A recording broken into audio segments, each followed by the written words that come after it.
안녕하세요. 사연 읽어주는 남녀입니다.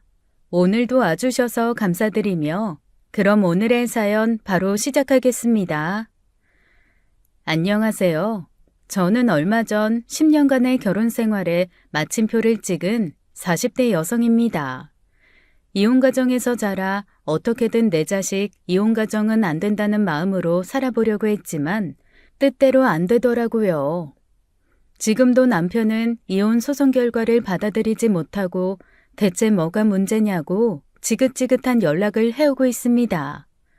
여러분들께서 그 사람 제발 정신 차릴 수 있도록 따끔한 충고를 좀 해주시겠어요?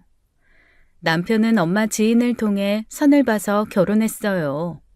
일남 이녀 중 차남으로 평범한 가정에서 자란 평범한 남자였는데 특이사항이라면 유별난 가족사랑이 있긴 했죠.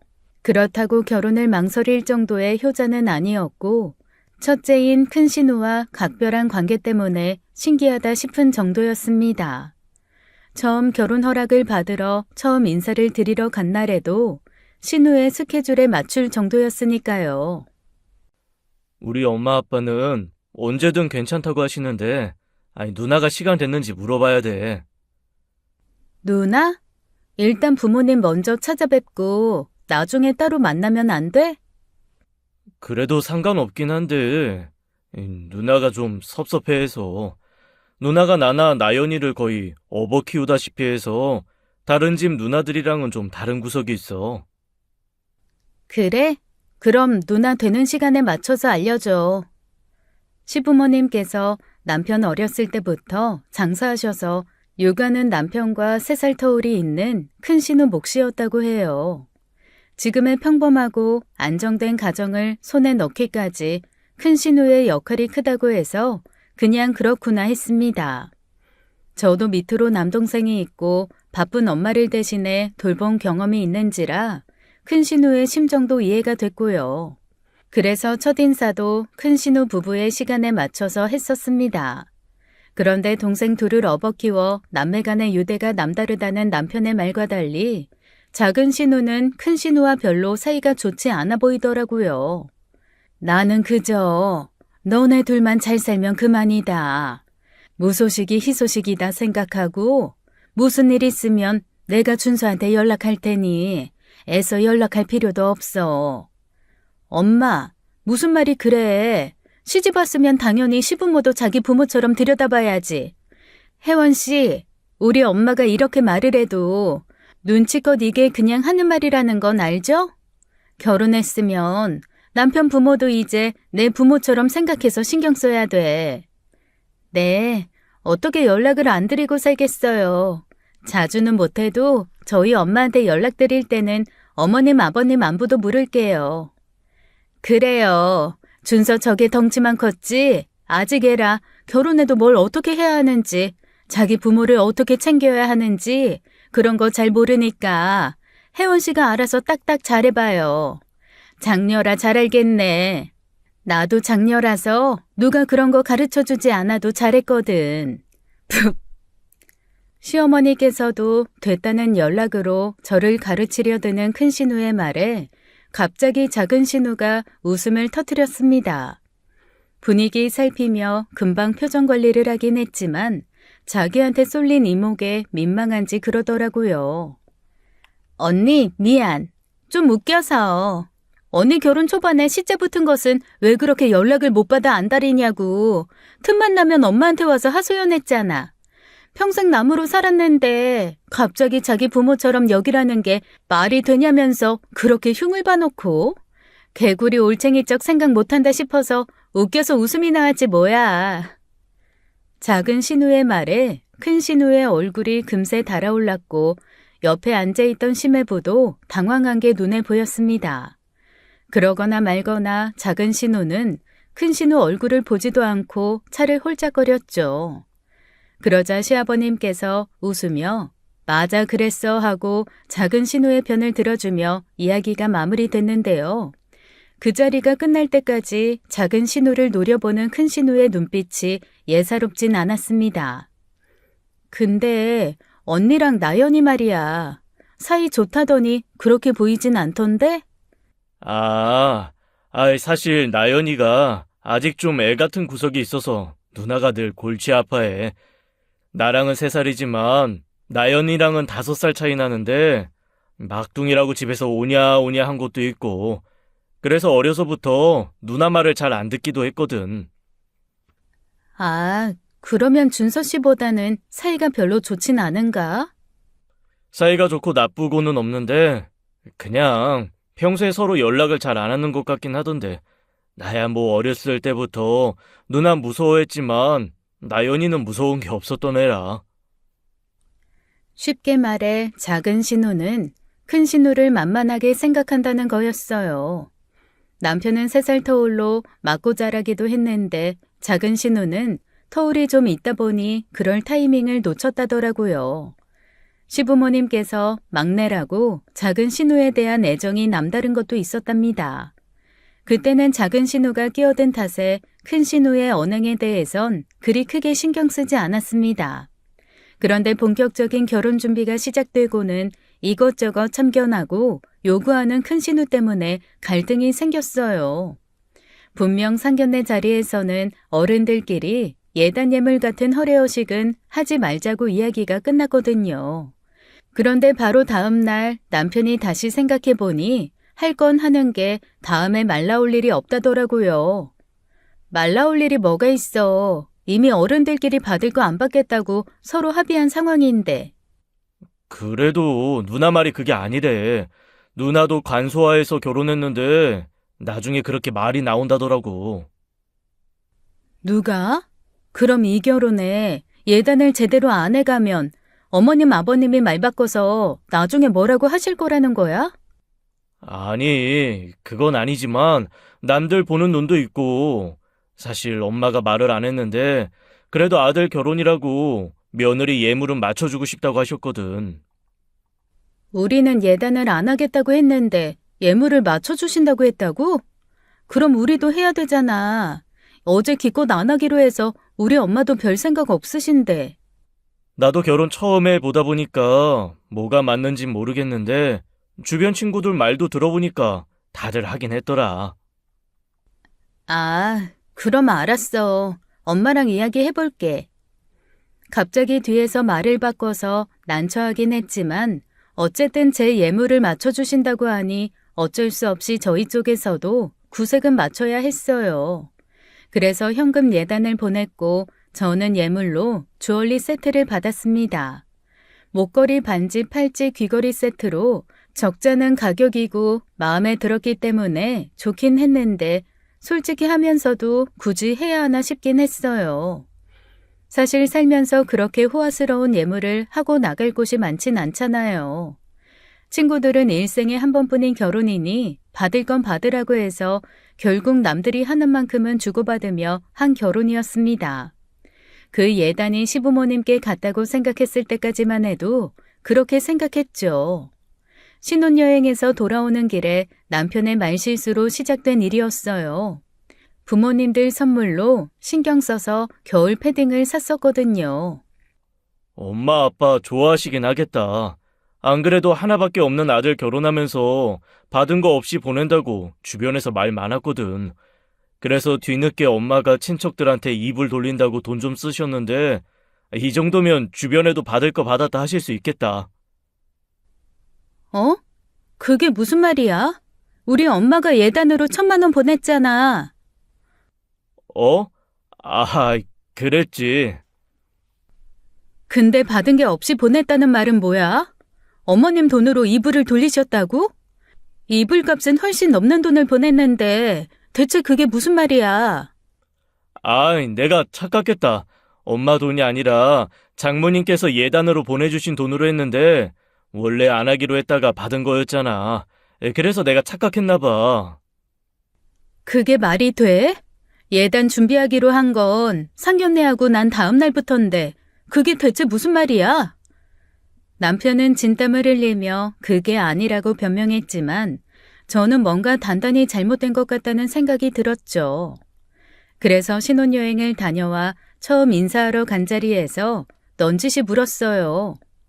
어머니, 결혼 전에는 경황이 없고 따로 물어보기 민망한 부분이라 여쭤보지 못했는데요.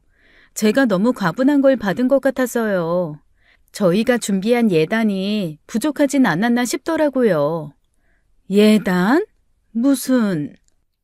혜연아, 그건 내가 착각한 거라고 했잖아. 네? 저희 엄마가 드린 예단 1,000만 원이요. 1,000만 원? 사부인께서 예단을 1,000이나 보냈단 말이야? 엄마, 그때 받았잖아. 큰 집이랑 작은 집 이불 돌릴 때, 내가. 어? 예단을 보냈다는 제 이야기에 시부모님은 어리둥절한 표정이었고 저는 그제야 남편이 그 돈을 부모님께 전달하지 않았다는 사실을 알았습니다.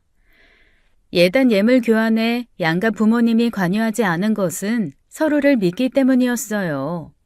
불필요한 발걸음으로 귀찮게 해드리고 싶지 않았던 것도 있고요. 저는 예단을 드렸다고 생각했는데 시부모님께서는 받은 게 없었으니 그동안 저를 어떻게 생각하셨을까 싶어 얼굴이 다 화끈거리더라고요. 저희 엄마가 분명히 이 사람 통해서 예단으로 1,000만 원 보냈는데 못 받으셨어요? 아휴, 그래? 아무래도 뭔가 착오가 있었던 모양인데 준서예가 필요한 곳이 있어서 썼나 보다. 아휴, 따로 이야기라도 하지. 얘가 이렇게 미련해서 말 맞출 줄도 몰라. 미안하다, 혜원아. 확인 사살 당한 후에는 표정 관리가 안 돼서 저희 집에 가는 동안 결국 길가에 차를 세워놓고 크게 싸웠습니다. 이게 말이 돼? 지금 나만 우스운 꼴 된 게 아니라 우리 엄마도 우스운 꼴이 된 거야. 그게 어떻게 그렇게 돼? 결국 보내셨다는 거 알았으니 그렇게 생각하시지 않겠지. 그전까진 그렇게 비싼 예물 받아놓고 입 싹 닦았다고 생각하셨을 거 아니야. 우리 엄마 아빠가 그럴 사람이야? 안 그래. 오히려 더 보냈어야 한다고 하셨었다고. 돌아온 게 없으니까 부족해서 그렇다고 생각하신 게 아니고? 혜원아, 우리 엄마 아빠를 어떻게 생각하길래 그래? 그런 거 아니라니까. 그럼 대체 그 1,000만 원은 어떻게 된 건데? 어디에 썼어? 지갑 열고 투명하게 관리하기로 했었잖아. 근데 그 1,000만 원이 어디로 간 건데? 그냥 필요한 곳이 있어서 썼어. 그러니까 필요한 곳 어디? 결혼 준비하면서 그만한 돈 들어갈 데가 없었는데 대체 어디에 썼는데? 그냥 빌려줬어. 뭐? 예단으로 들어온 돈을 빌려줬다고? 누구한테? 그냥 좀 넘어가면 안 돼? 다시 받아서 엄마 드리면 되잖아. 이런 거 일일이 말하고 그러는 거 나도 좀 민망하단 말이야. 민망한 줄 알면 이런 일을 벌여서는 안 됐지. 나 처음부터 이런 문제로 속썩이면 솔직히 이 결혼 물러야 한다고 생각해. 그건 아니지. 그러니까 말해. 어디에 썼는지. 누나한테 줬어. 뭐? 누나가 급전이 필요하다고 해서 어쩔 수 없이 빌려줬어. 난 진짜 엄마한테 주려고 했던 건데 워낙 다급하게 안 주면 큰일 날 것처럼 구니까 어쩔 수 없이.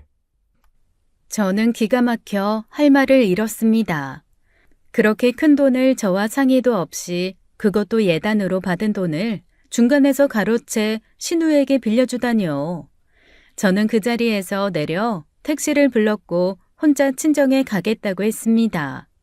남편은 엄마가 어떻게 생각하시겠냐고 만류했지만 저는 함께 가고 싶지 않았어요. 저라고 신혼여행 다녀온 첫날부터 싸우고 혼자 친정에 가고 싶었겠어요. 생각할 시간이 필요하다고 따라오면 진짜 이혼이라고 으름장을 놓은 후에야 혼자 친정에 갈 수 있었습니다. 딸 사위 온다고 챙겨보낼 반찬으로 냉장고를 가득 채워놓은 엄마를 보니 눈물부터 쏟아지더라고요. 제 이야기를 들은 엄마도 조금 놀란 듯 했지만 저를 다독이며 그러시더라고요. 살다 보면 남편 때문에 참 별의별 일로 속도 상하고 울기도 해. 이 세상에 이혼 생각 한 번 안 하는 부부가 어디 있겠어? 그 정도면 이해해주고 넘어가 줄만 하니까 그냥 들어가, 응? 아니, 나는 그게 쉽게 용서가 안 돼. 어떻게 그렇게 큰 돈을 나랑 상의도 없이 빌려줘? 그것도 예단으로. 그건 엄마를 우습게 만든 거잖아. 내가 몰랐으면 아마 시댁에서는 계속 받은 거 없이 아들 보냈다고 생각하셨을 거 아니야.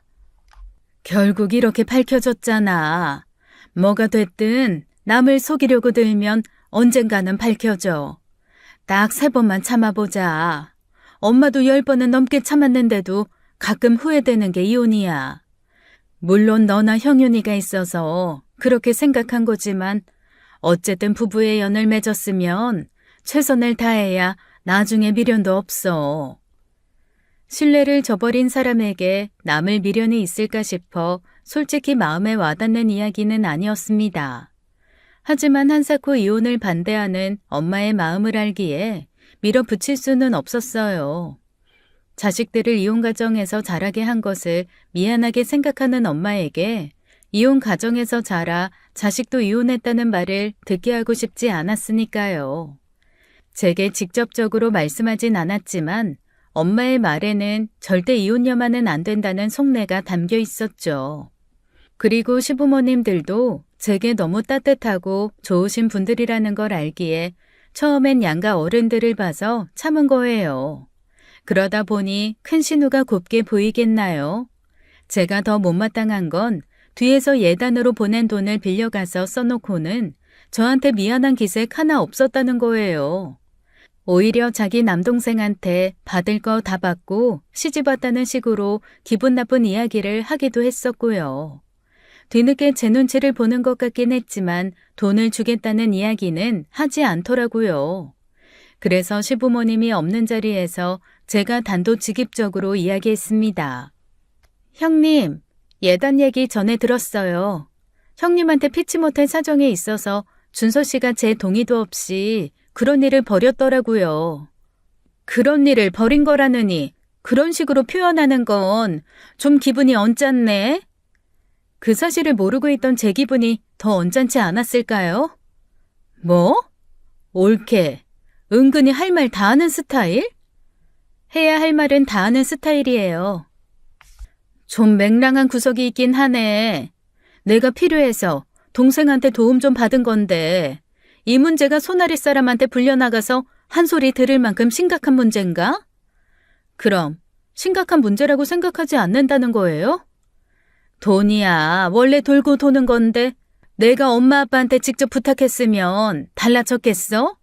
어쨌든 두 분도 아무 말씀 없으신데 이미 지나간 일로 왜 그래? 이미 지나간 일이 아니죠.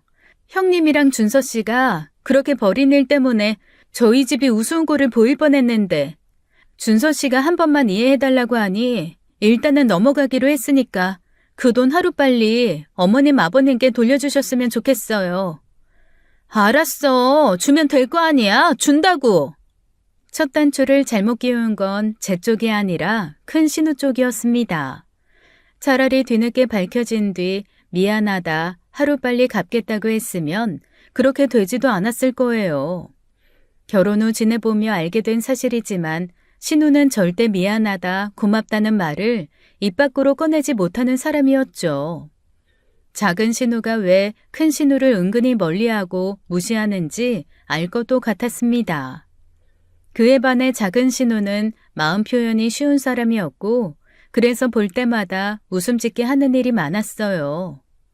어머, 언니, 뭘 제 것까지 사왔어요.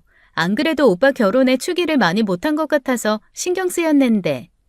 아직 결혼도 안 한 아가씨가 돈 모아야지. 오빠 축의를 왜 해요? 저도 오빠도 금액 보고 깜짝 놀랐는데요. 요즘 인기 있는 거라고 해서 사오긴 했는데 마음에 들지 모르겠어요. 당연히 마음에 들죠.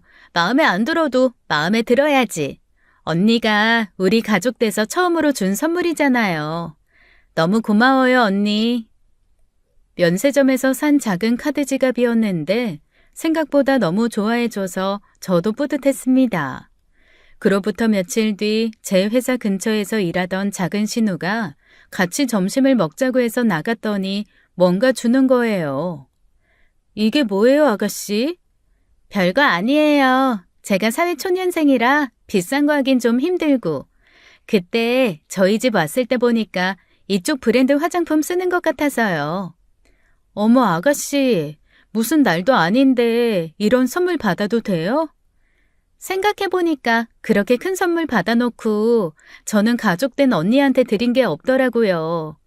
그래서 우리 부족한 오빠 좀 잘 봐달라고 하는 뇌물로 마련해봤어요. 고마워요. 진짜 생각지도 못했네. 감동이에요. 작은 신우가 준 선물을 보면서 저는 자연히 큰 신우를 떠올릴 수밖에 없었습니다. 작은 신우가 따로 선물을 받은 것을 보고 큰 신우가 남편에게 왜 자기 건 없냐 닥달했나 보더라고요. 물론 처음엔 큰 신우 선물을 준비했어요. 신혼여행에서 돌아온 날 그 사실을 알게 되고 큰 신우 몫으로 준비한 선물까지 엄마에게 드렸죠. 자기 누나한테 많이 시달렸는지 제 앞에서 꿍얼거리며 불만을 표하더라고요. 아이, 누나 때문에 미치겠네. 당신은 꼭 그렇게까지 했어야 했어? 이왕 산 거 그냥 주면 되지. 조용히 해. 사람 속 긁는 소리 하지 말고. 누구 좋으라고 거기다 카드 지갑까지 얹어줘? 그래, 오빠. 사람 짜증나게 빈 깡통 같은 소리 하지 말고 입 좀 닥쳐. 뭐? 너 이게? 아가씨 덕분에 속이 다 시원하네요. 이건 팁인데 오빠가 좀 모자라서 이렇게 쓴소리를 해줘야 좀 알아들어요. 상식적이지 않은 큰 신우 때문에 끓인 속은 작은 신우와 시부모님 덕분에 달랠 수 있었습니다. 작은 신우와 가까이 지내다 보니 알게 된 사실인데 작은 신우는 큰 신우와 맞지 않는 사람이었어요. 그냥 싫은 게 아니라 나름대로 이유가 있더라고요. 난 우리 언니가 좀 야근 사람이라 별로예요. 순진한 오빠 이용해 먹는 것도 모자라 저까지 이용해 먹으려고 하길래 그냥 선 긋고 살아요. 그래도 남매고 부모님이 계시니 아예 남처럼 살기는 힘들지만 최대한 안 엮이고 살려고 노력 중이고요. 언니도 적당히 거리 두고 살아요. 미련한 오빠 때문에 힘들겠지만. 제게 진심 어린 조언을 해주는 작은 신우는 나이 많은 신우보다 더 속 깊은 사람이었습니다. 회사가 가깝기도 하고 성격도 잘 맞아 자주 만나 저녁도 먹고 영화도 보러 가는 등 가깝게 지냈어요. 그런데 그걸 보고 남편이 불만스럽게 이야기를 하는 거예요. 근데 당신은 나연이는 그렇게 잘 챙기면서 왜 우리 누나는 나 몰라라 해? 뭐? 내가 가정에 있는 당신 누나를 왜 챙겨야 돼? 아니, 가정이 있든 없든 똑같은 신우인데 누구는 밥도 사주고 선물도 주면서 누구는 연락도 안 하고 나 몰라 하니까 좀 너무하지 않아? 너무하기는 예단 1,000만 원 가져가서 입 싹 닫고 있는 형님이 더 너무하지 않겠어? 아이, 또 그 소리? 그건 그거고. 물론 당신은 이해 못하겠지만 당신이 나연이랑 더 친하게 지낼수록 내가 누나 눈치가 보인단 말이야. 누나가 어렸을 때 나를 얼마나 챙겨줬는데 부모님도 못 온 졸업식, 입학식도 다 누나가 왔었고 소풍 가는 날이면 도시락도 싸줬는데. 그럼 당신이 더 잘하면 되지. 왜 나까지 잘하래? 당신이 알아서 잘 챙겨. 그럼 되잖아. 내가 챙기는 거랑 당신이 챙기는 거랑 같나? 우리 누나는 여동생 하나 들어온 것 같아 좋아했는데 완전 소외된 기분일 거 아니야. 원래 있던 여동생도 잘 못 챙겼으면서 무슨? 어? 그렇게 형님이 안쓰러우면 당신이 알아서 챙겨. 나한테 떠넘기지 말고. 나는 그 일로도 형님한테 크게 실망했지만 그 뒤에 처신이나 그 외의 자잘한 문제로도 형님이랑은 엮이고 싶지 않다는 결론을 내렸어. 당신 그렇게 계속 형님 문제로 나 귀찮게 할 거면 그냥 이혼하고 가서 형님 집에 들어가서 살아. 이혼 소리가 너무 쉽게 나오는 거 아니야? 어려서부터 이혼에 민감한 만큼 저도 이혼을 무기처럼 쓰고 싶진 않았어요. 하지만 남편이 형님 이야기를 할 때마다 이혼 생각이 절로 드는 건 막을 수가 없더라고요. 결국 1년도 되지 않아 형님 문제로 이혼 서류를 꺼내게 되고 말았습니다. 엄마가 3번은 참으라고 했는데 저는 그 2번째부터도 도저히 못 참겠더라고요. 문제가 된 건 남편의 카드 고지서였어요. 남편의 핸드폰에 깔린 카드 어플에 들어갔다가 꽤 큰 할부금을 갚고 있는 걸 발견한 거예요. 알고 보니 그 할부금은 결혼 전 제가 예물로 받은 주얼리 세트의 할부금이었죠. 어머니께서 예물을 준비하라고 주신 돈이 있다는 건 확실히 알고 있었기에 저는 놀라서 물었습니다. 당신, 이거 뭐야? 이 할부금, 내 예물값 아니야? 어? 왜 그런 걸 함부로 봐? 당신이 보여준 거잖아. 이번 달 공과금 얼마 결제됐는지 들어가 보라고. 공과금 확인하라고 했지. 누가 할부금 확인하래? 어떻게 된 거냐고. 왜 내 예물값을 당신이 갚고 있는 건데? 어머님이 주신 돈은 어쩌고? 그게 그냥 아이씨. 설마 아니지? 아니지 그거? 미안해. 어쩔 수가 없었어. 여보, 그때 진짜 누나가 너무 급하다고 해서. 그럼 내가 보낸 예단비에다가 어머님이 예물로 쓰라고 했던 돈까지 전부 형님한테 갔던 거란 말이야? 미안해. 그것까지 솔직하게 말하면 진짜 이혼하자고 할까 봐. 당신 진짜 나랑 장난하자는 거야? 알고 보니 시댁에서도 예물로 쓰라고 남편에게 1,000만 원을 건넸고 남편은 그 돈과 제가 예단으로 보낸 2천만 원을 큰신우에게 준 것이었습니다. 그리고 자기 카드로 예물을 할부로 산 뒤 시댁에서 준 것처럼 모든 사람을 속인 것이었고요. 저는 결코 그냥 넘어갈 수 없다고 생각해 결국 시댁을 찾아갔죠. 어머님, 아버님, 이 시간에 갑자기 죄송합니다. 꼭 아셔야 할 문제가 있어서요. 응? 갑자기 무슨 일이야? 너넨 무슨 일 있는 거야? 저희 둘 문제면 어떻게든 양가 어른들께 걱정 끼치지 않는 쪽으로 해결해 보려고 했는데 이 문제는 저희 둘 문제라고 할 수가 없어서 부득이하게 말씀드려요. 혜원아, 내가 해결한다니까? 이혜원! 준서 너는 좀 가만히 있어라. 지난번에 저희 어머님께서 주신 그 현금 예단 1,000만 원 준서 씨가 쓴 걸로 알고 계시는데 그거 사실 형님이 가져가셨어요. 뭐? 가연이가?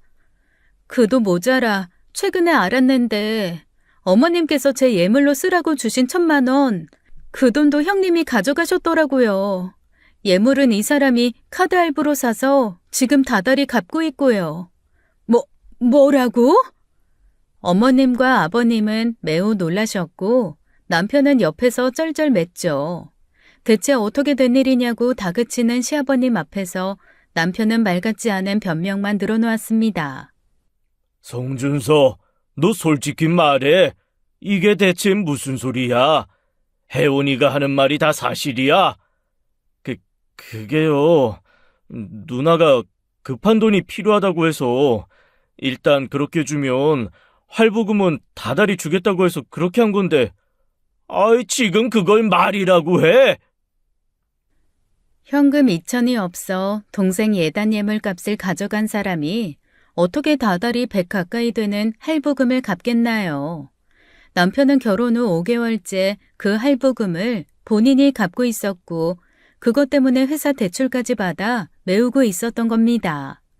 결국 이 모든 사실을 알게 된 시댁에서는 그 길로 큰신우 부부까지 불러 크게 야단했어요. 문제는 시매부가 이 사실을 전혀 모르고 있었다는 겁니다. 평소 씀씀이가 과했던 큰신우는 카드 돌려막기를 하다 도저히 안 되겠다 싶어 남동생에게 손을 벌린 거였어요. 그렇게 시매부까지 그 일을 알게 되어 일이 커졌고 그 집에서도 이혼하니 많이 하는 이야기까지 나왔죠. 그러니 큰신우가 가만히 있었겠나요? 제게 전화해서 악다구니를 지르면서 자기 인생 책임지라고 난리더라고요. 옳게 생각이 있어 없어? 우리끼리 해결할 수 있는 문제를 엄마 아빠한테까지 이야기하면 어쩌라는 거야? 이게 우리끼리 해결할 수 있는 문제였나요?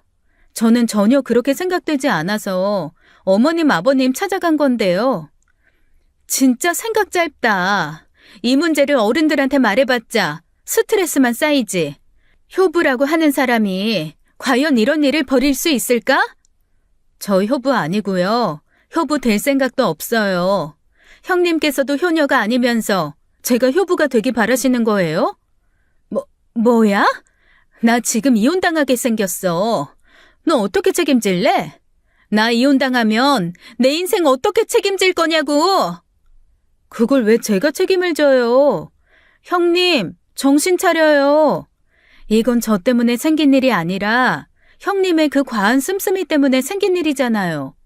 자기가 책임지지도 못할 일을 전부 동생한테 떠넘겨놓고 뭐예요? 책임? 어이가 없네 진짜. 너 지금 말 다 했냐? 말 다 했어? 다 했어요. 더 하고 싶지도 않은데 이 전화 계속 받아야 되나요? 이만 끊을게요. 그만하면 저는 최대한 예의를 차려 한 통화였는데 신우는 울분에 차서 제 집까지 찾아와 난동을 부렸습니다. 이웃 주민의 신고로 경찰이 왔고 그 문제로 집안이 난리가 난 거죠. 큰 신우는 자기가 이혼하게 생겼다고 난리쳤지만 그건 저도 마찬가지였어요. 그렇게 일이 커졌는데 저라고 남편이랑 계속 같이 살고 싶었겠어요. 저는 남편에게 이혼 서류를 남기고 친정으로 가버렸습니다. 그런데 며칠 뒤 시어머니께서 연락을 주신 거예요. 혜원아, 잘 있어? 밥은 잘 챙겨 먹고 있지? 네, 어머니. 죄송해요. 이런 모습 보여서. 아니다. 내가 다 자식을 잘못 키운 탓이지. 나연이는 평생 문제 한번 일으킨 적이 없는데 꼭 하연이 준서는 둘이 그렇게 죽이 잘 맞아서 문제를 일으켜도 같이 일으키곤 했어. 남매 간의 우애가 좋다는 게 좋은 줄만 알았지. 이런 문제를 만들 줄은 누가 알았겠어. 다 내 탓이다. 다 내 탓이야. 그게 어떻게 어머님 탓이에요. 잘 자란 아가씨도 있는데요. 혜원아, 네 시아버지랑 같이 사부인 좀 만났으면 싶은데 자리 좀 마련해 주겠니? 저희 어머니를요? 자식 잘못 가르쳐서 네 가슴에 대못을 박았는데 어떻게 부모된 도리로 가만히 있겠어. 그 생각만 하면 내가 밤마다 잠을 못 잔다. 사부인 만나서 사죄할 수 있는 기회 좀 다오. 아니에요, 어머니. 저희 엄마도 그런 거 바라시지 않을 거고요. 그러지 말고 내가 이렇게 부탁하마, 응? 몇 번을 거절했는데 하도 간곡히 부탁하기에 결국 자리를 마련해야 했고 시어머님과 시아버지께서는 우리 집까지 찾아오셨습니다. 그리고 그 자리에서 대뜸 저희 엄마 앞에서 두 분께서 무릎을 꿇고 앉아 고개를 조아리는 거예요. 그러니 놀란 엄마도 덩달아 무릎을 꿇고 마주 앉아 안절부절 못했죠. 사돈, 내가 자식을 둘이나 잘못 키워 이런 문제가 생겨 송구합니다. 사돈, 왜 이러시는 거예요? 일어나세요. 아닙니다. 100번 1000번 무릎이 닳더라도 해야죠. 죄송합니다. 정말 입이 10개라도 할 말이 없어요. 이렇게까지 하실 일 아닙니다. 막말로 송서방이 바람을 핀 것도 아니고 허튼 데다 쓴 것도 아니잖아요. 자기 누나 돕겠다고 쓴 돈인데 어쩌겠어요. 누구한테 썼는지가 중요한 게 아니라 둘이 그렇게 손을 잡고 모두를 속인 일이니 큰 잘못이지요. 게다가 평생을 함께할 반려자인 아내에게 그렇게 무거운 비밀을 가지고 있었으니 믿지 못하겠다고 이혼하고 싶어하는 며느리 마음도 충분히 이해됩니다. 제가 무슨 할 말이 있겠습니까마는 다시 한 번만 우리 애한테 기회를 달라. 염치 불구하고 그런 부탁을 드리고 싶습니다. 첫째도 둘째도 이 문제로 이혼하게 생겼다는데 그래도 부모가 뭐라도 해야지 싶어서 나섰어요. 잘못한 건 바로잡고 용서를 구할 건 용서를 구해야죠. 혜원아, 너한테도 이렇게 부탁하마. 우리가 어려서 준서를 제대로 보지 못했어. 자기 누나를 엄마처럼 의지하고 살다 보니 얘가 잘못된 선택을 한 것 같다. 그러지 말고 한 번만 기회를 다오. 두 번 다시 이런 일 없도록 내가 단단히 일러두마. 시어머니께서는 그 자리에서 눈물까지 보이셨고 엄마도 덩달아 속상해 눈물을 보이셨죠. 양가 어른들이 모여 무기력하게 서로 사과하고 용서하는 모습을 보니 오히려 남편에게 더 화가 나더라고요. 남편의 그 짧은 생각 때문에 너무 많은 사람이 고통을 받고 있었으니까요. 게다가 두 분은 우리 집뿐만이 아니라 심해부의 집에 가서도 똑같이 무릎을 꿇고 사과를 했답니다. 딸을 잘못 키운 탓에 못 볼 꼴을 보였다면서요. 그러니 엄마도 심해부 집에서도 난처했죠. 혜원아, 어떻게 하고 싶어? 나는 솔직히 이혼하고 싶어. 결과적으로 보면 둘 다 같은 시기에 벌인 일이긴 하지만 그걸 계속 숨겨왔다는 사실도 그렇고 둘이 그렇게 지내는 거 보면 앞으로도 또 그럴 일이 없을 거란 보장도 없으니까. 엄마는 그래도 내가 같이 살았으면 좋겠어? 반반이었는데 사돈 만나고 나니까 마음이 복잡해졌어. 그리고 알잖아. 엄마는 너 그래도 이혼 안 했으면 싶은 거. 엄마, 내가 이혼하는 게 엄마 때문도 아닌데 나 이혼녀 소리 듣는 게 그렇게 싫어? 이혼한 삶은 엄마도 살아본 인생이잖아. 세상에 어떤 엄마가 그 길을 가라고 하겠어. 아무리 세상이 바뀌었고 이혼은 흠도 아니라지만 엄마는 세상이 바뀌어도 흠은 흠이라고 생각해. 흠이 아니면 재혼할 때 이혼했단 이야기 뭐하러 하겠어?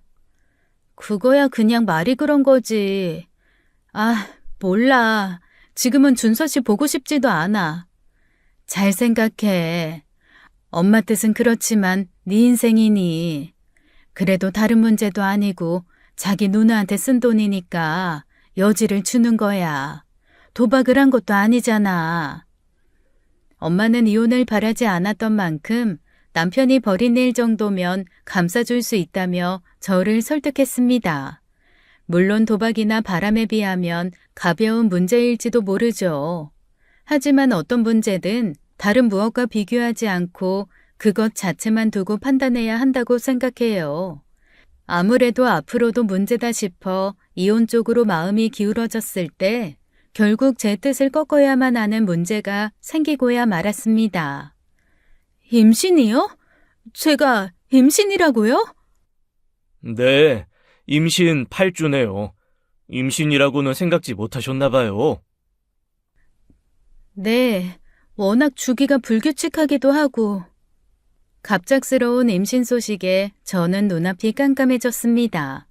이혼을 결심한 마당에 임신이라뇨. 마음 같아선 아이고 뭐고 그 자리에서 포기하고 밀고 나가야 했는데 그게 안 되더라고요. 저도 제가 그렇게까지 망설이고 고민하게 될 줄은 몰랐습니다. 태어난 아이도 아니고 이제 막 생긴 것을 알게 된 것뿐인데 포기하겠다는 결심이 안 서는 거예요. 먼저 엄마에게 어렵게 임신 사실을 밝혔는데 화색이 돌던 얼굴에 금세 먹구름이 끼었습니다. 그리고 제 손을 꼭 잡고 그러시더라고요. 일단 낳자. 애는 낳아. 응? 엄마는 그렇게 한부모 가정을 싫어했으면서 나보고는 이혼해도 애를 낳으라는 거야? 이기적인 마음이긴 한데 그래야 너가 살아. 어? 이혼, 그거 보통 일 아니야. 같이 살다 그냥 남이 되는 것뿐이라고 생각했는데 막상 이혼하고 보니 세상이 지옥이더라. 그럴 때마다 날 지옥에서 꺼내준 게 너랑 형윤이었어. 엄마가 되면 그 힘으로 산다. 아이가 없으면 이혼해도 더 자유롭게 살 수 있잖아. 엄마처럼 힘들지 않을 수도 있고. 나 고작 5개월 살았어. 그런데도 애를 낳아? 다른 사람은 몰라도 엄마는 널 잘 알아. 너는 애 못 지워. 이혼보다 애 지우고 더 힘들어할 거잖아, 너. 엄마 말이 맞았습니다. 이혼은 남편이 저를 거스르게 할 때마다 떠올리며 고민했던 반면 아이를 포기한다는 선택지는 어떤 이유를 갖다 붙여도 힘들었거든요. 결국 아이를 낳기로 한 뒤 남편을 만났습니다. 애 아빠고 어쨌거나 그 사실은 알려야 한다고 생각했거든요. 나 임신했어. 8주래. 어? 임신이라고? 그러니까 내 아이를 임신했다 이거야? 그럼 내가 남의 아이를 가졌겠어? 혜원아, 그러니까 진짜야? 일단 당신도 애 아빠니까 이 사실을 알았으면 싶어서 온 거야. 근데 생각은 바뀌지 않았어. 나는 그냥 이혼하고 싶어. 혜원아, 안 되지. 그건 안 되지. 안 되긴 뭐가 안 돼? 내가 어떻게 하면 될까? 내가 어떻게 해야 네 마음을 돌릴 수 있을까? 말만 해줘. 내가 뭐든 할게. 여기서 기어다니라고 해도 할 수 있고 발가벗고 사과하라고 해도 할 수 있어. 이렇게 진정성이 없는 사람을 남편으로, 애 아빠로 어떻게 믿고 살 수 있겠어? 진정성이 없긴 왜 없어? 내가 못할 것 같아? 진짜 해? 할까? 진상 부리지 말고 제발 앉아. 현실적인 대안을 이야기해봐. 지금 우리가 어떤 문제 때문에 이렇게 됐는지 생각해보고 앞으로 당신이 어떤 방법으로 무너진 신뢰를 쌓을 수 있는지, 남편으로서, 아빠로서 어떤 책임감을 보일 건지 제대로 생각하고 이야기해. 그렇게 헤어진 뒤 저도 생각이 많았습니다. 막상 남편을 만난 뒤 마음이 흔들린 것도 사실이에요. 혼자라고 생각했을 땐 꼴도 보기 싫더니 애아빠라고 생각하니까 신기하게 마음이 약해지더라고요. 작은 신우는 제게 솔직히 이혼을 권하더라고요. 오빠만 생각하면 다시 한번 기회를 달라고 하고 싶긴 해요. 조카가 생겼다니 그 욕심도 있고. 근데 언니가 있으니까 용서해달라는 말도 힘들어요. 제가 봐도 앞으로 똑같은 문제가 생길 것 같은데 그냥 이혼하는 게 언니 마음이 더 편할지도 몰라요. 아가씨가 봐도 그래요. 내가 생각해도 그래요. 그 끈끈한 우애가 이런 일로 한 번에 변한다면 그건 기적이겠죠. 한 번도 애가 생겨본 적은 없으니 기대는 해볼만 하지만요. 정 그러면 언니랑 연을 끊고 살려고 하는 건 어때요? 모르긴 몰라도 그거 오빠한테는 고민될 만큼 힘든 일이거든요. 연을 끊어요? 그게 될까요? 그게 안 되면 이혼해야죠 뭐. 다음 날 남편이 생각한 대안은 경제권을 넘기는 것이었어요. 모든 경제권을 제게 넘기고 진명의를 제게 넘긴 뒤 용돈을 받아 생활하겠다고 했습니다. 예물 할부금은 아버님께서 전부 갚아주셨고 자기 앞으로 된 대출도 다 정리가 됐다면서요. 하지만 저는 그것으로는 부족하다는 생각이 들었습니다. 그때 작은 신우가 했던 말이 생각나서 남편에게 큰 신우와 연락을 끊고 산다면 고려해 보겠다고 했죠. 그래도 그렇지. 누나는 어렸을 때 나를 위해 희생한 것도 많은데 어떻게 엄마 대신 나를 챙겨준 누나랑 연을 끊고 살아? 그래, 난 그게 문제라고 생각해. 엄마 대신 당신 챙겨준 사람이니까 앞으로도 도움 필요할 때 어떻게 외면하겠어? 그래서 경제권을 넘기는 거잖아. 경제권을 넘기더라도 당신이 또 대출이라도 받아서 도와주면? 이건 신뢰 문제야. 게다가 형님이 다른 문제로 돈이 필요했던 것도 아니고 아주버님이 벌어다 준 돈을 흥청망청 쓰다가 벌어진 일인데 그런 것까지 해결해 주는 건 좀 문제 있다고 생각하지 않아? 지금처럼 지내면 앞으로도 그런 문제가 쉽게 발생할 거라고 생각해. 엄마 대신 키워준 게 마음에 걸리면 평생 부모처럼 효도나 하고 살아. 남편은 제가 물러서지 않고 세게 나가고 나서야 결국 제 제안을 받아들였죠. 물론 한 집에 모이는 일도 있을 텐데 아예 남처럼 굴긴 어렵다는 건 알았어요. 그렇게 되면 시부모님 앞에서도 민망한 일이 생기니 적당히 선을 긋고 개인적인 연락을 자제하라는 것이었죠. 그게 안 되면 저는 협상의 여지가 없던 사람이었기에 언제든 갈라설 준비를 하고 있었습니다. 다행히 남편은 제 요구를 정확히 이해하고 잘 지켜주었죠. 눈에 넣어도 아프지 않을 딸이 태어난 후로는 자기가 무엇을 우선순위로 생각해야 하는지 아는 것 같았습니다. 사실 큰 신우 문제가 아니었으면 문제가 없었기에 그 문제가 해결되니 자연히 부부 사이도 좋아졌어요. 물론 그렇게 산 지 3년 차쯤 위기가 한번 있긴 했습니다. 큰 신우가 또 남편에게 연락해 급전을 해결해 달라고 한 거예요.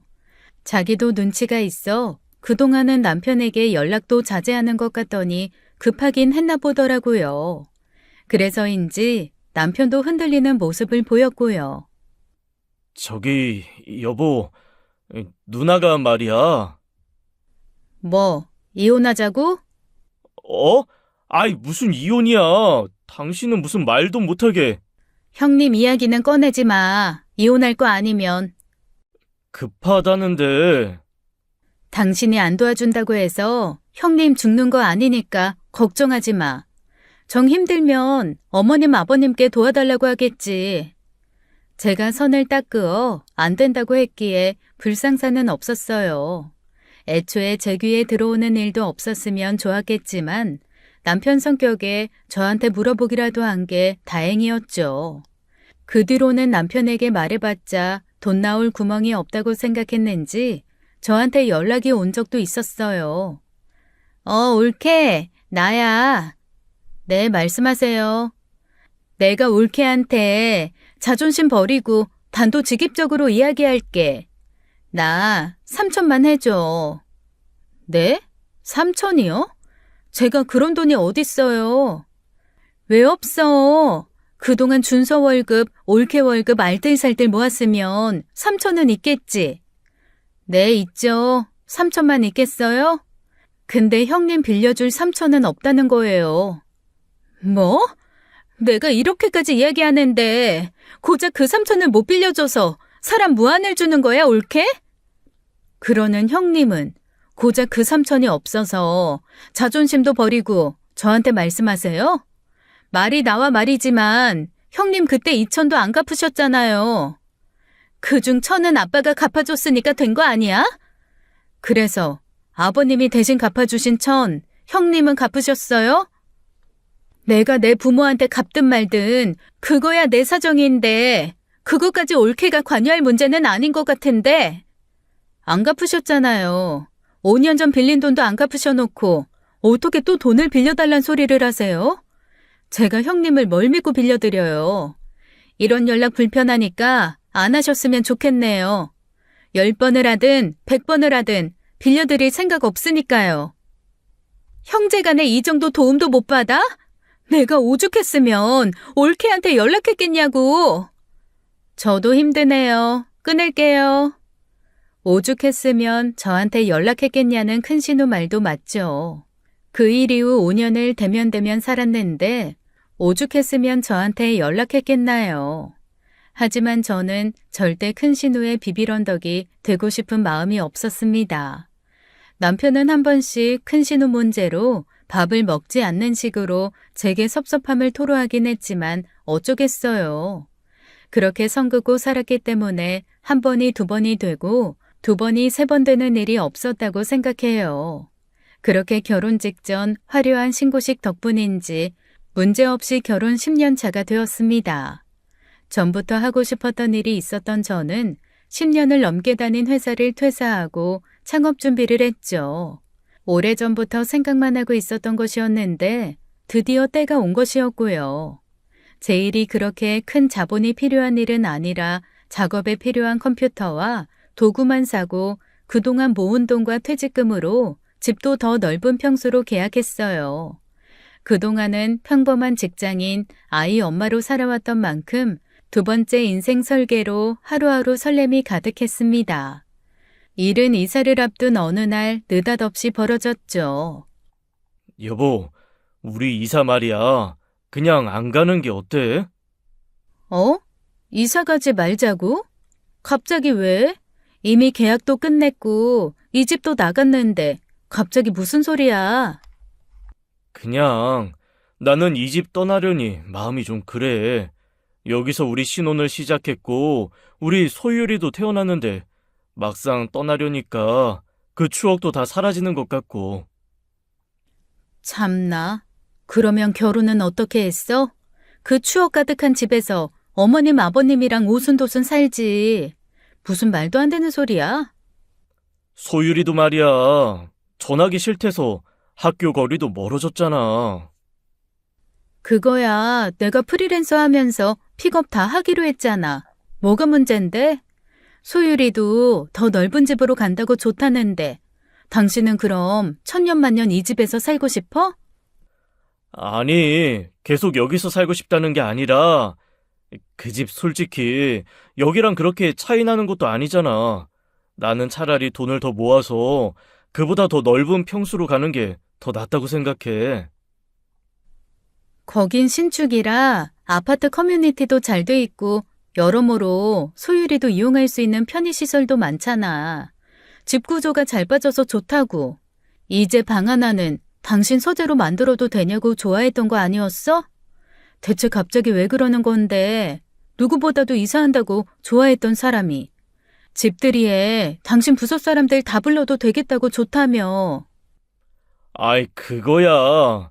그땐 그냥 새 집을 보니까 나도 들떠서 그렇게 생각했지만 이미 끝난 이야기로 머리 아프게 그러지 좀 마. 이사가 내키지 않았으면 전에 이야기해야지. 이 집 저 집 계약 다 끝난 마당에 이제 와서 그러면 어쩌자고? 그 집이야. 이미 우리가 샀으니 전세로 돌리든 월세로 돌리고 그냥 우린 이 집에 사는 게 좋겠다 이거지. 당신 퇴직금도 남았고 내 앞으로 대출 받으면 충분할 것 같은데. 아니, 내가 어떻게 될지도 모르는 프리랜서가 된 마당에 굳이 왜 또 빚을 늘려야 하냐니까? 진짜 이해가 안 되네. 당신 한 번씩 그렇게 사람 속 터지게 하는 구석이 있는 거 알아? 당신이 위약금 낼 능력 있고 투잡을 뛰든 쓰리잡을 뛰든 대출금 혼자 다 감당할 자신 있으면 그렇게 해. 아, 당신도 너무한 거 아니야? 어쨌든 그 집에 대한 권한도 나한테 있는 건데 나도 같이 모은 돈이잖아. 내가 선긋지 않았으면 그중 절반은 형님한테 갔을 돈이고. 갑자기 또 왜 우리 누나 이야기를 꺼내?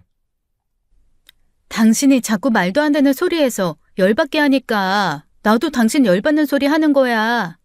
그러니까 그만해. 곧 소율이 올 시간 됐어. 애 앞에서도 이럴래? 결국 그 입씨름은 딸이 오고서야 끝이 났습니다. 이사한다고 들떠서 입이 귀에 걸렸던 것이 엊그제 같은데 갑자기 왜 저러나 했어요. 당한 게 있어 그런지 혹시 형님이랑 관련된 일인가 싶어 나를 세웠는데 아무리 생각해도 형님이랑 우리 이사가 무슨 연관이 있는지 모르겠더라고요. 그래서 신경 끄고 막바지 이사 준비를 끝내고 이사를 이틀 앞둔 어느 날이었습니다. 작은 신우에게 연락이 온 거예요. 언니, 우리 언니 이혼한 거 알아요? 네? 형님이 이혼했다고요? 언제요? 서류 정리까지 끝난 건 일주일 전이래요. 얼마 전에 형부 몰래 5천 대출받은 거 들켰나 봐요. 그동안 부모님이 해결해주고 형부한테 빌어서 해결한 게 한두 번이 아닌데 이번에 또 돈 문제가 생겨서 형부도 안 되겠다고 이혼했대요. 그동안 받은 대출금 때문에 위자료도 못 받고 나왔고요. 어머 세상에, 결국 그렇게 됐나 보네요. 근데 언니, 지금 그게 문제가 아니에요. 그래서 지금 우리 언니 어디에서 사는지 알아요? 어디에 있는데요?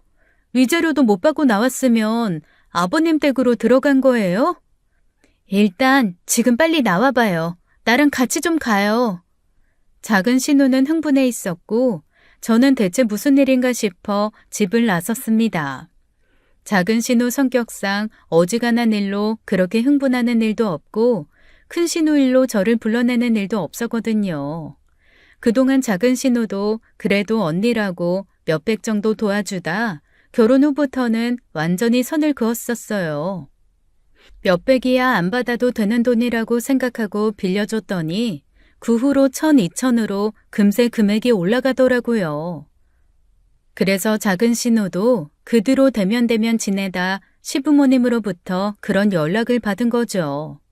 대체 어디서 무슨 꼴을 하고 살길래 작은 신우가 이렇게 나올까 싶었는데 작은 신우와 함께 간 곳에서 저는 얼어버리고 말았습니다. 설마, 아가씨, 설마요. 아가씨, 저도 이 사실 알고 기가 막혀서 말도 안 나왔어요. 이건 엄마 아빠도 몰라요. 갑자기 이혼했다고 해서 그래도 언니인데 싶어서 연락했다가 알게 된 거거든요. 작은 신우와 함께 도착한 그곳은 바로 제가 이틀 뒤면 이사하게 될 그 신축 아파트였습니다. 그제야 며칠 전부터 이사를 꺼려하는 남편의 태도가 이해가 되더라고요. 그 집 비밀번호를 누가 알려줘서 큰 신우가 들어가 있겠어요. 착잡한 마음으로 가서 비밀번호를 눌렀는데 황당하게도 저희가 설정한 비밀번호도 바꾼 뒤였습니다. 작은 신우가 초인종을 누르자 금세 문이 열렸는데 얼마 전 이혼한 사람이라고 볼 수 없을 만큼 얼굴이 폈더라고요. 자기의 그 과소비에는 상상도 하지 못할 집에 들어가게 되었으니 얼마나 신났겠어요. 형님, 지금 여기서 뭐해요? 올케. 너는 올케까지 달고 온 거야? 언니, 잔말 말고 나와. 지금 이게 뭐 하는 짓이야? 나오긴 뭘 나와. 내가 여기서 지내기로 이야기가 다 됐는데. 일단 들어와. 이틀 전에 이사 와서 아직 정리도 안 됐지만. 아니요, 형님. 일 시끄럽게 만들지 말고 빨리 나오세요. 짐은 먼지 한 톨도 빠짐없이 아버님 집으로 보낼 테니까. 내가 그 집에 왜 들어가? 내가 이 나이에 이혼한 것도 서러워 죽겠는데 엄마 아빠까지 모시고 살란 말이야? 입은 삐뚤어졌어도 말은 바로 하랬다고. 형님이 그 집에 들어간다고 아버님 어머님 모시고 사는 건 아니죠. 형님이 나이 드신 두 분한테 짐짝처럼 얹혀서 사는 거지. 뭐, 짐짝? 올케, 말 다 했어? 내가 이혼해서 오갈 곳도 없는 처지라 비웃는 거야? 비웃음 당하고 싶지 않았으면 그럴 행동을 하지 말았어야죠. 형님, 저는 형님 같은 짐짝 얹고 살 생각 없어요. 그러니까 빨리 내 집에서 나오세요. 이게 어떻게 올케 집이야? 엄밀히 말해서 우리 준서 지분도 있는 집이잖아. 내가 내 동생한테 신세 좀 지겠다는데 올케가 무슨 상관이야? 형님은 자기 처지가 그렇게 돼서 그런지 더 뻔뻔하게 나왔고 저는 별 수 없이 경찰을 불렀지만 어쨌거나 공동 명의자인 남편이 허락한 일이라 어쩔 수 없다더라고요. 그래서 시부모님을 호출하게 되었고 이 사실을 알게 된 아버님께서는 엄청나게 화를 내셨습니다. 송가연, 너 지금 제정신이야? 아빠, 그럼 갈 곳이 없는데 어쩌라는 거야. 어차피 얘네들 집 2개 쓸 능력 충분히 되는데. 이렇게 어려운 상황이면 내가 준서 도움 받으면 안 돼? 내가 어려서부터 준서를 어떻게 키웠는데 이 정도 도움도 못 받아? 네가 준서 나연이 더 신경 써서 돌봐준 건 안다. 그래서 네가 학교를 안 다니면서 일을 해 애들을 먹여 살리기라도 했어? 네가 뭐 그렇게 큰 희생을 했냐? 부모 대신 졸업식, 입학식 좀 가고 바쁜 네 엄마 대신 밥 좀 차려 먹인 거 가지고 이런 말도 안 되는 짓거리를 하는 거야? 아빠가 그런 식으로 말하니까 올케도 나를 우습게 알지. 내가 그 나이에 내 시간 포기하고 동생들 돌보는 게 어디 쉬운 일인 줄 알아? 어떻게 그걸 당연하게 여겨? 내 희생을 강요해놓고 왜 내가 힘들 때는 내 편이 돼주지 않는 건데? 이 송가연! 준서도 내 돈 빌려갔단 말이야. 그 사람 돈을 뭐 나만 쓴 줄 알아? 용돈 부족해서 팍팍하다고 내가 몇백씩 빌려준 돈도 있는데 나도 권리가 있다고. 저는 그 말을 듣고 뒤통수가 띵 하더라고요. 그러니까 그동안 형님이 대출까지 받아 쓴 돈의 책임에 남편도 있다는 거였습니다. 용돈 받아 생활하다 보니 돈이 부족할 수도 있었겠지만 그렇다고 형님한테 돈을 빌리다뇨. 형님 성격에 그 사실을 자기 남편에게 핑계 삼아 쓰지도 않고 이혼했으니 얼마나 눈물겨운 남매의 우애인가요. 아유 머리야. 내가 제명에 못 살지. 내가 못 살아. 미안하다 혜원아. 정말 미안해. 내가 면목이 없다.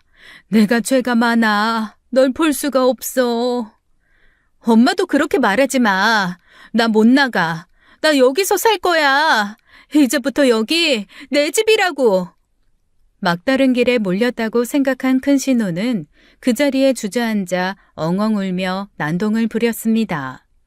50이 다 되어가는 여자가 논리가 없는 이야기로 서럽게 울면서 그런 꼴을 보이니 정말 볼만하더라고요.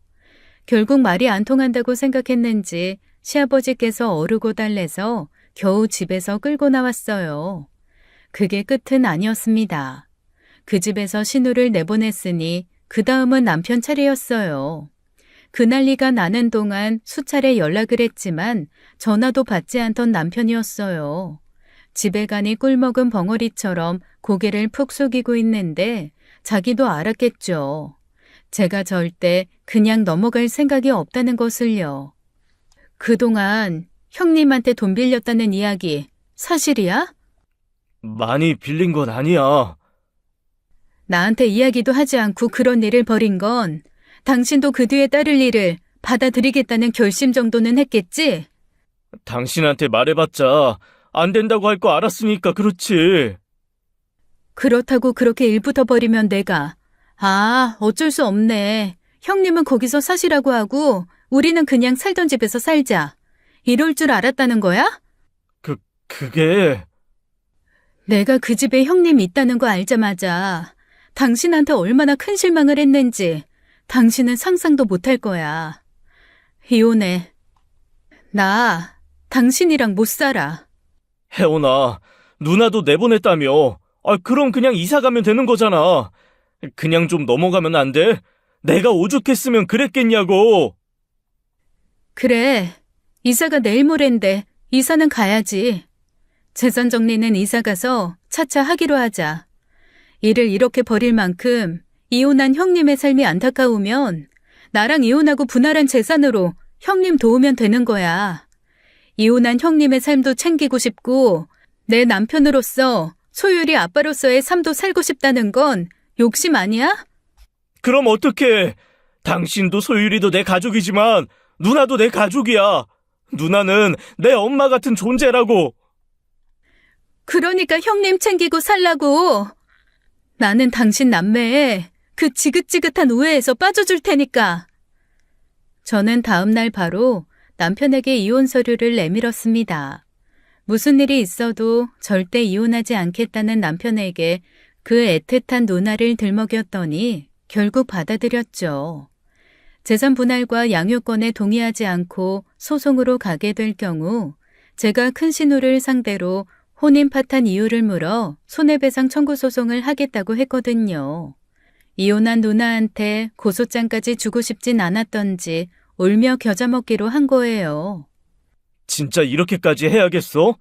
내가 누나 문제가 아니면 잘못한 게 뭐가 있는데 이렇게까지 해야 돼? 왜 이런 문제로 내가 이혼해야 하는 거냐고? 이혼이 싫었으면 내가 싫을 행동을 안 했으면 되는 거야. 나랑 살지 형님이랑 사니? 이혼을 내가 결정하지 형님이 결정해? 정신 차려. 평생 형님 뒷바라지나 하고 살고 싶지 않으면. 혜원아, 미안해. 제발 다시 한 번만 생각해 줄 수 없어? 지금까지는 나도 잘해왔잖아. 갑자기 이혼해 갈 곳 없다고 우는 누나를 어떻게 외면해? 혜원아, 제발, 소율 엄마야. 아마 남편에게 형님은 평생 아픈 손가락 같은 누나일 거예요. 외면에 살겠지만 언제고 다시 형님을 도울 준비를 하고 있겠죠. 남편은 분할받은 재산으로 반전세 작은 빌라로 들어간 모양이더라고요. 형님도 같이 사내만에 했는데 이혼한 자녀 둘이 사는 꼴이 보기 싫었는지 시부모님께서 형님 앞으로 원룸을 구해주셨어요. 어떻게 그 나이에 원룸에 사냐고 난동부리다 연근차는 이야기까지 나와 억지로 들어간 모양이에요. 작은 신우는 빤히 보이는 결말이었다며 전처럼 제 이혼을 응원해 주었습니다. 형제끼리 얼마든지 돕고 살아도 좋아요. 힘들 때 의지하고 힘이 되어줄 수 있는 게 형제겠죠. 하지만 그것도 어디까지나 염치를 아는 사람에 한해서지 형제 간의 도움을 당연하게 여기는 뻔뻔한 사람한테는 그럴 필요가 없습니다. 아이한테는 미안하지만 평생 그 문제로 싸우는 모습을 보이느니 이 편이 훨씬 낫다고 생각해요. 누군가는 용서하고 넘어갈 수 있는 문제일지도 모르지만 저는 2번, 3번 반복될 것이 뻔한 길을 가고 싶지 않았습니다. 퇴사 후 이런 일이 벌어져 혼자 고군분투해야 할 일들이 많겠지만 두렵지 않아요. 어디서 돈이 새고 있지 않나 그런 걱정 없이 온전히 제 딸에게만 쓸 수 있을 테니까요.